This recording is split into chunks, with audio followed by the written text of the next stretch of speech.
देखो इधर बनता नहीं है तो कहता है 3 सिक्का को एक साथ उछाला जाता है। कितना सिक्का है? एगो नहीं है। एक सिक्का को उछालेंगे तो क्या परिणाम आएगा? 2। ठीक है, तो 3 सिक्का को इस बार उछालना है एक साथ, तो कहा प्राप्त कुल संभव परिणाम लिखिए।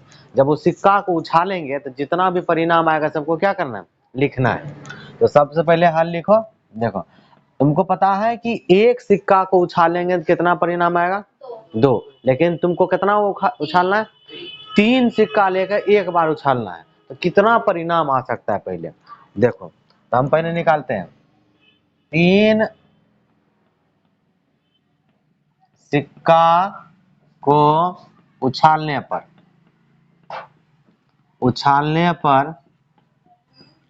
कुल संभावित परिणाम, कुल संभावित परिणाम। तो कुल संभावित परिणाम कितना होगा? 8। अभी कैसे पता करेंगे? देखो एक सिक्का को उछालता है तो कितना परिणाम देता है? 2। लेकिन तुमको कितना सिक्का उछालना है? 3, तो इस पर पावर 3, जितना कहेगा उतना पावर चढ़ा देना। अब वही कहेगा अब 2 बार उछालना है तो पावर 2। ठीक है, अब 4 बार का उछालना है, पावर 2। क्योंकि एक सिक्का को उछालेंगे 2 ये परिणाम आ सकता है, या तो हेड आएगा या तो दूगो में से कोनो एगो पक्का आएगा, चाहे हेड आ जाए या टेल आ जाए। तो हमको 3 सिक्का उछालना है एक साथ, लेकिन एक सिक्का को उछालते हैं 2 परिणाम आता है। उछालना है क्या गो? 3 गो, तो 2 पर पावर 8 मतलब 2 पर पावर 3 मतलब 8, यानी 8 परिणाम होगा। ये नहीं कहा, यहाँ कहा है संभव परिणाम को लिखिए। अब ये जो 8 परिणाम आएगा कौन कौन आएगा? हेड आएगा, टेल आएगा, कि जो भी आएगा सब लिखना है। अब लिखने का तरीका हम पहले भी सिखाए थे, फिर से सिखा देते हैं। देखो 8, तो 3 सिक्का उछालेंगे तो एक साथ देखो 3 को आएगा। हो सकता है एगो पर हेड आ जाए, एगो पर टेल आ जाए, दूसरों पर हेड आए। 3 को उछालेगा, तीनों पर तो कुछ कुछ दिखाई देगा कि नहीं देगा?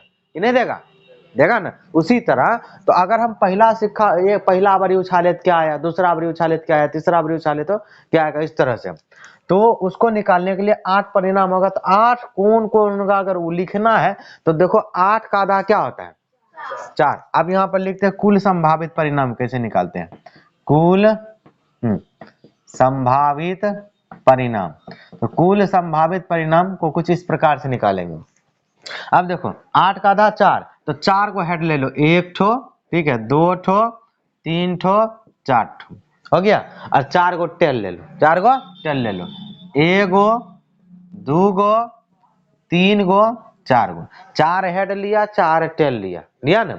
4 का आधा क्या होता है? 2। अब 2 गो स्टार्टिंग हेड से है ना, तो 2 गो हेड लेंगे, 1 गो हेड, 2 गो हेड, और फिर 2 गो टेल लेंगे, 2 गो हेड लेंगे, यहां तक भरना है। हेड का बारी खत्म, अब टेल का बारी, 2 गो टेल, 1 गो टेल, फिर 1 गो टेल, टेल पुर गया। अब किसका बारी? हेड का। तो फिर से हेड आया, फिर से हेड आया, अब किसका बारी? टेल का। तो फिर से टेल, फिर से टेल, हो गया। 3 गो आना चाहिए। देखो अभी 2 ये बारी उछाला है, यानी 2 ही सिक्का का ही उछाला हुआ है। अब 3 गो उछालना तो 1 ठो और चलेगा। 2 गो का आधा क्या होता है? 1। तो अब 1 गो स्टार्टिंग हेड से था, हेड से ही करेंगे, हेड फिर टेल, यानी एगो हेड एगो टेल, एगो हेड एगो टेल। तो ये फिर से आएगा हेड, फिर से टेल, फिर से आएगा हेड, टेल, हेड, टेल। ये 8 परिणाम आएगा। यही सब जब भी तुम सिक्का उछालेगा ना, 3 गो सिक्का एक साथ, इसी 8 में से कोई एक तुमको देखने को मिलेगा। हो सकता है तीनों पर हेड आ जाए, ये भी हो सकता है तीनों पर टेल आ जाए, या इसी में से बाकी जो बचा 6 कोई भी एक आएगा। तो ये परिणाम हमको देखने को मिलेगा जब 3 सिक्का को एक साथ उछाला जाएगा। इसी में से कोई एक आएगा, ये सब नहीं आएगा। एक बार में उछालेंगे तो कोई सेट एक बार में ही देखने को मिलेगा इसी में से। ये बात समझ में आया? ठीक, चलो सवाल है कि ऋषभ कोई लड़का है, धारा के अनुकूल, किसके अनुकूल? अच्छा, धारा के अनुकूल और इसमें धारा के प्रतिकूल दो बात लिखा है, दोनों का मतलब क्या होता है? अनुकूल मने उल्टा, अच्छा ठीक है। और प्रतिकूल मने क्या होता है? बकलोल समझे। धारा के अनुकूल का मतलब हुआ जिधर पानी बह रहा है, मतलब धारा। धारा किसको कहेंगे? जिधर पानी जा रहा है। पानी अगर जा रही है, ठीक है, पानी जाता है मान लो पूरा, तो हुआ धारा की दिशा किधर है? पूरब, ठीक है। तो धारा जिधर गया उसको कहेंगे अनुकूल। अब मान लो कोई आदमी पानी में तैर रहा है, ठीक है, तो पानी बह रहा है पूरब की ओर, कहाँ, पूरब की ओर, उसको कहेंगे पश्चिम की ओर तैरो, क्या होगा उसको, बहुत दिक्कत होगा। उसको क्या होगा, पानी धकेलेगा पीछे की तरफ, नहीं धकेलेगा, क्योंकि पानी की भी अपना स्पीड है। तो पानी जितना स्पीड है उतना स्पीड से उसको पीछे ले जाएगा, वो अपना ताकत लगा करके आगे की ओर बढ़ेगा। लेकिन जितना बढ़ना चाहिए उतना नहीं बढ़ेगा। वही अगर पानी स्थिर रहेगा, जैसे पोखर का पानी स्थिर रहता है, उसमें तैरो, तुम जितना स्पीड में तैरेगा उतना स्पीड में भागेगा, क्योंकि वहां पानी गति नहीं कर रहा है। पानी गति करता है नहीं।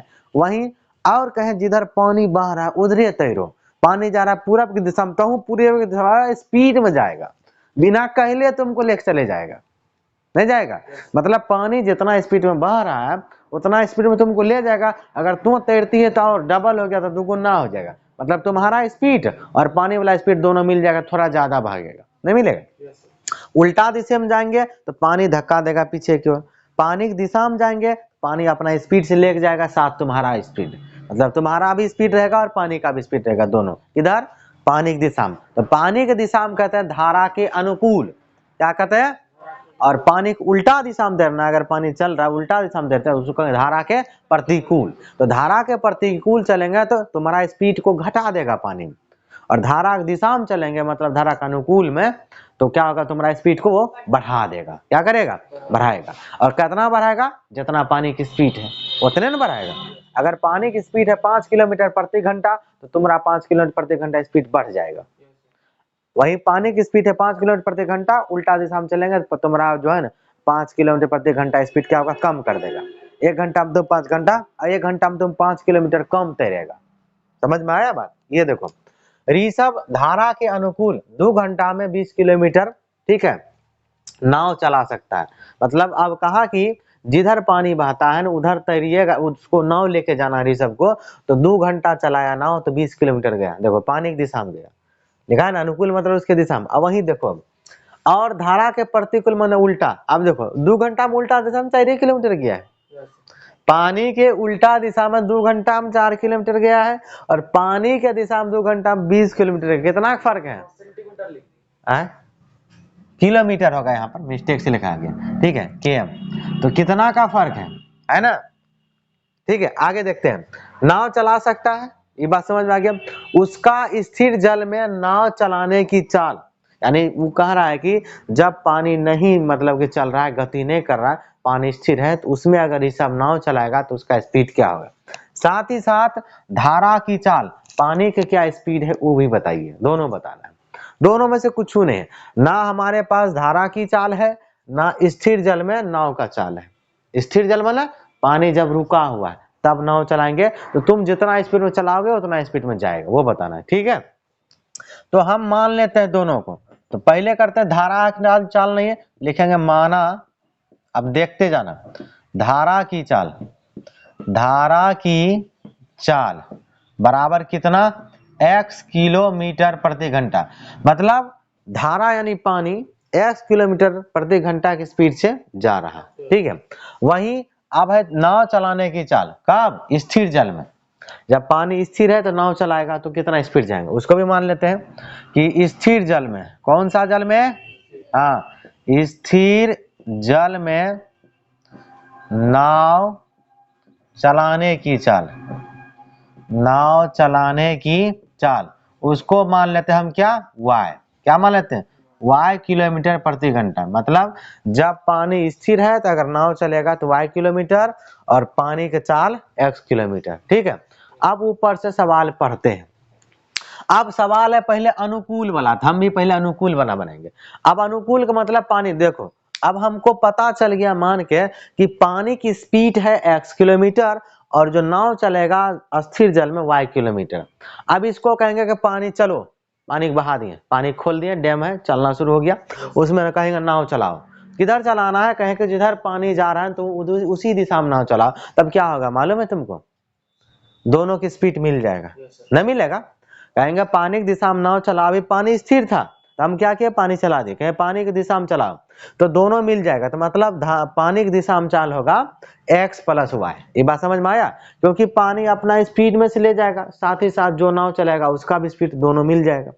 अगर मान लो इसका 5 है इसका 4 है, दोनों मिलकर 9 किलोमीटर प्रति घंटा जाएगा, नहीं जाएगा? ठीक है, तो धारा की दिशा में नाव की चाल अब निकालते हैं। धारा की दिशा में निकालो पहले, धारा की जो लिखा है वही लिखते हैं। धारा के अनुकूल लिखा है ना, तो धारा के अनुकूल नाव की चाल। अब नाव को किधर चला रहे हैं, जिधर पानी बह रहा है, जिधर पानी बह रहा है। तो पानी बहेगा, तुमको पता है जितना स्थिर जल में नाव का चाल है और धारा का चाल है, दोनों मिल जाएगा, दोनों मिल क्या हो जाएगा, x प्लस वाई। चाल हो गया किधर का, पानी की दिशा में।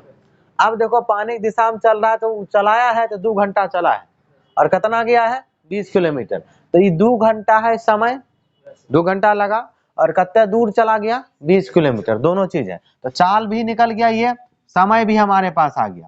समय दिया है कितना, 2 घंटा, कोई दिक्कत? और 2 घंटा में कितना दूर चला गया वो, 20 किलोमीटर। तो 20 किलोमीटर क्या है, दूरी, दूरी बराबर 20 किलोमीटर, कोई दिक्कत? अब यहां से चाल दूरी का सूत्र लगाएंगे, हिसाब बनेगा। चाल का भी सूत्र लगाएंगे तो भी बनेगा, समय का दूरी का कुछ लगा देंगे सबसे बनेगा। लेकिन देखो चाल का लगाएंगे जल्दी बनेगा, क्योंकि x प्लस वाई एक जगह इकट्ठा है, उसको इधर एक बाद में सरियाना नहीं पड़ेगा। अब देखो चाल बराबर अगर सूत्र लगाते हैं, चाल का फॉर्मूला क्या होता है, हाँ, दूरी और बटे में समय, ये होता है। आप सबको सब जगह रखो। चाल हमारे पास कितना है, इसको रख देते हैं कि x प्लस वाई। दूरी कितना है, देखो दूर कितना गया है, 20 किलोमीटर, और बटे समय कितना है, 2 घंटा। 2 से क्या बार में कट जाएगा, 10 बार में। हमारे पास एक समीकरण निकल के आएगा, x प्लस वाई बराबर 10, समीकरण 1 मान ली, कोई दिक्कत? अब उल्टा दिशा में यहां तक बना दिए एक लाइन। अब क्या कहता है, और धारा के प्रतिकूल, तो धारा के जब प्रतिकूल चलेगा, तुमको बताए थे क्या होगा, उसका स्पीड घटेगा। किसमें घटेगा, जितना स्पीड में नाव जाता है उसमें से पानी की स्पीड को घटा देंगे, तब ना। अब धारा के प्रतिकूल नाव की चाल लिखेंगे। अब लिखना है धारा के प्रतिकूल, प्रतिकूल नाव की चाल। तो घटाएंगे किस में से, नाव के चाल में से धारा का चाल, यानी जितना स्पीड में ऋषभ नाव चला रहा है उसका स्पीड में से पानी की स्पीड घटाएंगे। तो ऋषभ नाव कितना में चला रहा है, y, ठीक है, ऋषभ का यही ना, और धारा का चाल कितना है, x। तो y माइनस क्या हो जाएगा, x, कोई दिक्कत नहीं, ठीक है। अब ये निकल गया, तो कौन दिशा का चाल है, प्रतिकूल। तो प्रतिकूल का चाल निकाल लिया, समय है यहाँ और यहाँ पर दूरी भी है। देखो प्रतिकूल दिशा में 2 घंटा में जाता है, तो समय कितना है, 2 घंटा, समय बराबर हो गया 2 घंटा, कोई दिक्कत नहीं। और उसके बाद ये कौन सी है, दूरी, तो दूरी कितना हो गया, दूरी हो गया हमारे पास 4 किलोमीटर। तो हम बताएं सरियाल जो है वही वाला सूत्र लगा, कौन वाला, चाल वाला। समय का सूत्र लगाएंगे तो भी बनेगा, दूरी के लगाएंगे तो भी बनेगा, लेकिन ये एक जगह इकट्ठा है, बाद में इकट्ठा हमको नहीं करना पड़ेगा। तो चाल का फॉर्मूला इसमें भी लगा, तो चाल बराबर क्या होगा, दूरी बटे समय। यहाँ तक कोई दिक्कत नहीं। चाल कितना है, y minus X, X minus Y नहीं, चाल कितना है, y माइनस एक्स बराबर दूरी कितना है, दूरी 4 किलोमीटर, समय कितना है, 2 घंटा, 2 से क्या बार में। तो ये क्या समीकरण निकला, y माइनस एक्स बराबर 2, समीकरण नंबर 2। आप देखो समीकरण 1 2 को जोड़ दो घटा दो तो भी बनेगा, ठीक है। तो समीकरण 1 x प्लस वाई बराबर 10 है, समीकरण 2 y माइनस एक्स बराबर। तो एक काम करता है, इसको तो प्लस में है, y को इधर x को लेकर कोई फर्क पड़ता है, इकट्ठे सरिया लेंगे, क्योंकि इसमें y पहले है, जैसे है उसको भी वहां अगला स्टेप में लिख देंगे। तो दोनों को क्या करें, देखो अगर हमको x को काटना है, यहाँ पर देखो x कौन सी है, माइनस में, इसका x है प्लस में, एक माइनस प्लस सीधे कट जाता है, तो जोड़ देंगे तो कट जाएगा। अगर घटाएगा तो y कटेगा, x नहीं कटेगा। कटने का मतलब एक चिन्ह प्लस का होना चाहिए, एक चिन्ह माइनस का, पहले से यहाँ मैच कर रहा है। देखो y का दोनों जगह समान चिन्ह है, यहाँ भी y प्लस में, यहाँ भी y प्लस में, जोड़ेंगे तो y नहीं कटेगा, घटाने से जोड़ देते हैं तो कौन सी कट जाएगा, x से, ठीक है।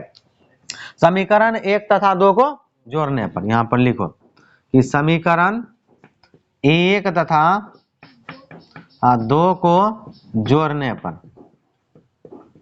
जोड़ दिया तो समीकरण 1 उठा के लाए, तो हम बोले थे इसको सरिया के लिखना, जैसे ओकरा में y है ना, इसको y प्लस एक्स लिख सकते हैं, प्लस में अदला बदली करने में क्या दिक्कत है, तो y प्लस एक्स बराबर कितना 10, और वो कौन सी है y माइनस एक्स बराबर कौन सी 2, उसको तो लिख यहाँ लिखा हुआ है। चलो अब इसको जोड़ना है तो चिन्ह नहीं बदलेगा, चिन्ह कब बदलता है, घटाते हैं। देखो ये दोनों ऐसे कट रहा है, दोनों कट गया, y y 2y, 10 2 12, और 2 सही क्या बार में कटेगा, y का मान कितना आया, y का मान यहाँ पर रख दो चाहे इसमें रख दो, चलो इसी में रखते हैं, सबसे प्लस है y का मान समीकरण 1 में रखने पर, या लिखते हैं y का मान समीकरण 1 में रखने पर, समीकरण 1 क्या है, x प्लस वाई बराबर 10, तो x प्लस वाई बराबर 10, तो y की जगह कितना रखेगा 6, तो x प्लस 6 बराबर कितना 10, ठीक है। 6 उधर जाएगा कौन सी बदलेगा माइनस में, तो x बराबर 10 माइनस 6, और x का मान कितना आएगा 4, कोई दिक्कत, निकल गया। अब जिसको जो माने थे वो लिखेंगे, देखो x किसको माने थे, धारा की चाल, तो धारा की चाल कितने निकला 4, यहाँ पर लिखेंगे बाद में, अतः धारा की चाल, धारा की चाल बराबर कितना 4 किलोमीटर प्रति घंटा, 4 किलोमीटर प्रति घंटा। y किसको माने थे, स्थिर जल में, और y का मान 6, तो स्थिर जल में नाव चलाने की चाल वो भी लिखेंगे, स्थिर जल में नाव चलाने की चाल, तो वो कितना हो गया हमारा 6 किलोमीटर प्रति घंटा, ये दोनों आंसर हो गया, ठीक है। सिद्ध करें कि 1 plus sine theta into 1 minus sine theta बराबर 1 बटे सेक स्क्वायर थीटा, बहुत आसान है एकदम, 2 नंबर का ये है। देखो LHS से बनाते हैं, किससे LHS बना है, तो LHS बराबर क्या लिखोगे 1 प्लस के साइन थीटा, उसके बाद 1 माइनस के साइन थीटा, यही ना बराबर, हमको वही ना लाना, वो तो लाना है, उसको नहीं लिखना है। अब देखो यहाँ पर एक फॉर्मूला लग रहा है, इसी में लग गया, अगर यहाँ पर इसको एक को a मान लेंगे और साइन थीटा का b, तो a प्लस बी होगा, फिर इंटू, फिर इसको a मान लेंगे इसको b मान लेंगे, तो फिर से a minus B, a plus B into a minus B बराबर a square minus B square, a plus B into a minus B बराबर a square minus B square, a square का मतलब 1 का स्क्वायर, बी स्क्वायर मतलब sine का square theta, यानी sine square theta, a square minus B square हो गया। 1 का स्क्वायर कितना होता है 1 minus sine square theta, 1 minus sine square theta क्या होता है cos square theta, 1 minus sine square theta cos square theta, 1 minus sine square theta cos square theta, तो इसको लिखो कॉस स्क्वायर थीटा। कॉस का उल्टा क्या होता है सेक, कॉस का उल्टा क्या होता है, तो कॉस स्क्वायर को लिखेंगे सेक में, तो उसको लिखेंगे 1 बटे सेक थीटा, 1 बटे स्क्वायर है तो स्क्वायर में लिख देंगे, यानी कॉस स्क्वायर थीटा बराबर 1 बटे सेक स्क्वायर थीटा, तो यह सब फॉर्मूले बन गया इसमें, 1 बटे सेक स्क्वायर थीटा, देखो है पूरा फॉर्मूला था, कुछ नहीं था, सिर्फ क्या था फॉर्मूला। तो यहाँ पे लिखो कि LHS बराबर RHS PROVED, प्रूव हो गया।